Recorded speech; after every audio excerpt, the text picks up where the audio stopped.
Howdy folks, I'm Meet the Name, and today I'll be reviewing the latest DC film, Blue Beetle. Quick heads up, I'm probably going to butcher some names here, so I really apologize for that. The film was written by Gareth Dunnett Alacer and directed by Angel Manuel Soto. For folks who haven't heard, this is a pretty new release, having just released on August 18th. It seems like it hasn't been getting much attention, so I figured I'd give it a review since I'm one of the few people who actually watched it at my local theater. And after my viewing, I gotta say, I actually really enjoyed it quite a bit. The film itself isn't what I would call groundbreaking. It has a pretty straightforward plot, which is that an evil megacorporation is trying to use an alien device to create super soldiers, and a protagonist has the device they need. I would say that the closest two film comparisons for this would be Iron Man and basically any of the Spider-Man films that go over his origin. The main antagonist is Victoria Cord, played by Suzanne Sarandon. She is a cutthroat executive who wishes to create her product no matter the cost of human suffering. The second antagonist is her bodyguard, Ignacio Carapax, played by Raul Max Trujillo. He's the big, tough, relatively quiet guy who is the big threat towards our protagonist. Together, both antagonists work well. They both have a little bit of depth to them, but only so much as to justify why they're so evil. Of the two, Carapax was by far the most memorable. Also, his name is really on the nose, huh? As for protagonists, our superhero for this film is Jaime Reyes, who is played by Xolo Maridueña, a young college graduate who returns to a home in turmoil. As far as protagonists go, he's a bit of a Peter Parker goody two-shoes type. He's extremely compassionate and refuses to kill, even though the alien symbiote that's attached to him really wants him to be more aggressive. Man, that sounds familiar.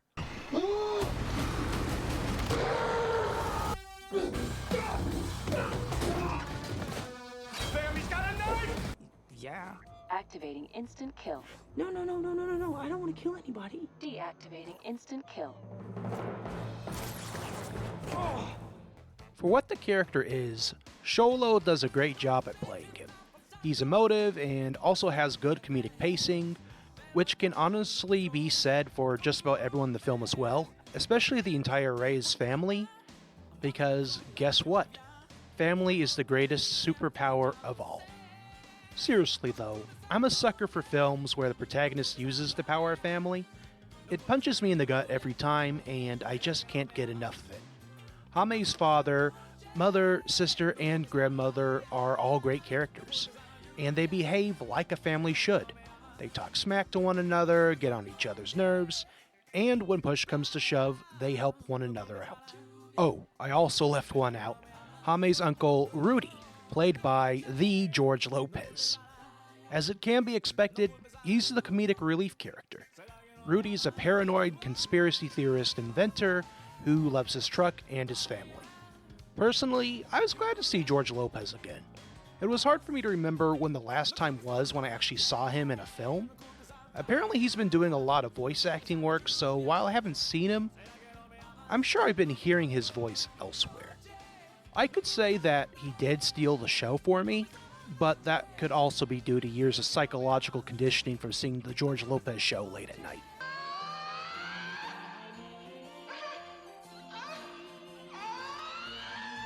Arachnosaurus or a Brachiosaurus? He's cheating. He is reading in a thicker accent so we won't understand the question. Fine, I'll read it. Okay. What's it? Allosaurus? And Finally, for our protagonist, we have Jenny Cord, played by Bruna Marquezine. She's the character that basically helps move the plot forward. I think she was alright, but compared to others in the cast, she doesn't seem to stand out nearly as much. Moving on, what's the point in having heroes and villains if you don't get a couple of fight scenes in? For this film, there is a heavy emphasis on close to mid-range combat. Blue Beetle himself uses primarily sonic-based blast and incapacitate enemies, although against Carapax himself, he'll usually engage more in melee combat. The difference between how the hero and the major bruiser of the film fight is pretty engaging. Blue Beetle very much fights with an acrobatic style, while Carapax is just a bulldozer that keeps on going. There are of course normal faceless goons as well, because of course the hero has to have a little bit of a rampage going on. The visual identities of Blue Beetle and Carapax are also pretty interesting. At least I think so.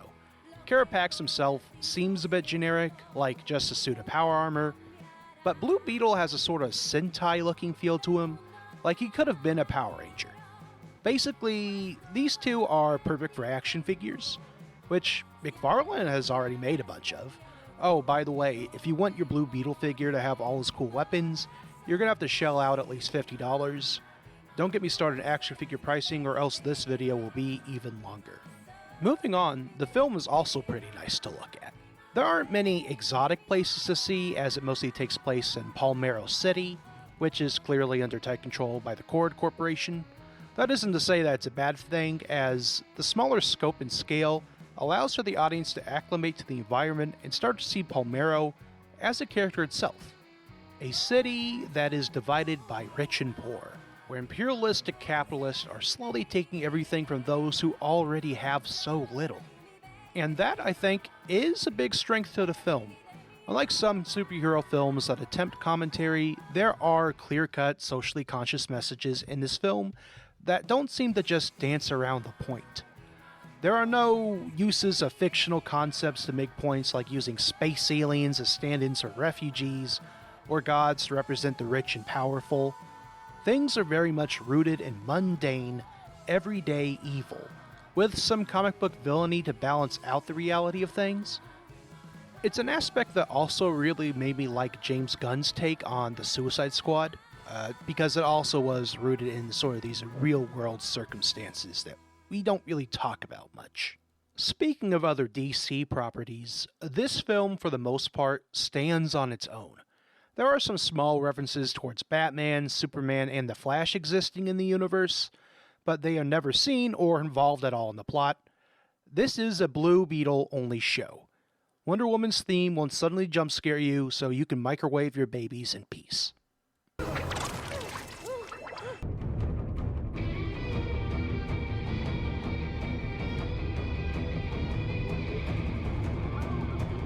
Audio and music is another talking point that I'm also interested in. Many sound effects are from your standard superhero stock library, but the music itself, however, was actually pretty good. Many of the tracks have this nice, synthy sort of vibe going on, combined with the uses of blues and pinks that we see throughout the film. You sort of start to get a nice 80s vibe going that really complements the setting. However, this audio is also where my biggest complaint comes in.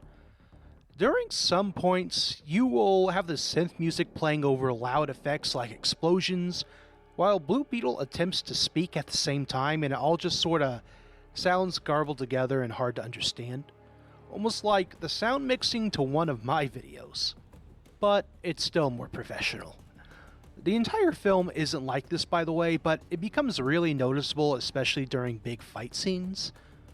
I wish there were subtitles during my showing, because at times I could not hear what anyone was saying because of these loud noises happening.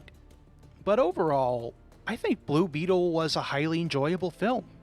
After other DC films like Black Adam, Shazam 2, and The Flash, this felt like a breath of fresh air. It was a superhero film that just tried to tell a decent story without overcommitting. There were no interdimensional demons, dragons, or Ezra Miller to terrorize us. Just a good guy fighting an evil corporation. It's simple in that aspect, but it still has messages that it wants to say. It's competently made, with a cast that's fun and likable. I think the people that were directing and writing this really did care about it. But I don't think it's also going to win any awards, but that's okay. Sometimes you can make a movie that's just good. Not everything needs to be an Oscar-worthy emotional roller coaster that has a minimum budget of $500 million. So, if you're bored and most films out right now don't really interest you, I recommend checking out Blue Beetle. If you can, bring a friend and talk about it together afterwards. That's what I always do after a movie, and I think it makes the whole experience that much better. Thank you all for watching. I just got a new microphone, so the audio quality might be a bit different. I'm still trying to figure out how to make it sound good as well, so, let me know how that's going. Audio design is not my forte. But thank you all so much for listening. I hope you all have a wonderful day. Three typical average kids inside a haunted mansion.